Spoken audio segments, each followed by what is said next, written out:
আসসালামু আলাইকুম রহমতুল্লাহ। আশা করি আপনারা সকলে আল্লাহ পাকের হাবিব হুজুর পাক সাল্লাল্লাহু আলাইহি ওয়াসাল্লামের অশেষ রহমতে বরকতে ভালো আছেন, সুস্থ আছেন। আলহামদুলিল্লাহ।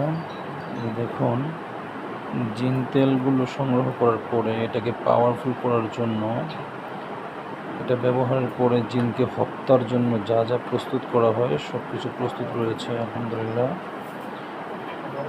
এই তেলটা আনার পরে, এই তেলটা কেমিক্যালগুলো একসাথে করার পরে প্রায় একটা রাত প্রয়োজন হয় এটাকে আমল করে এটাকে শক্তিশালী করার জন্য।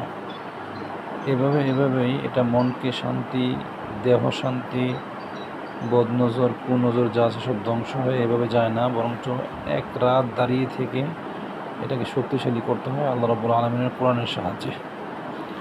আলহামদুলিল্লাহ, পর্যাপ্ত পরিমাণ জিন তেল সংগ্রহ করা হয়েছে। আপনাদের যখন যেটা লাগবে আমাদেরকে ইনশাআল্লাহ ইনফরমেশন করবেন, আমরা দিয়ে দেবো ইনশাআল্লাহ। আল্লাহ পাক আমাদের সবাইকে ভালো রাখেন, সুস্থ রাখেন, কল্যাণ করেন। আসসালামু আলাইকুম ওয়া রাহমাতুল্লাহি ওয়া বারাকাতুহু।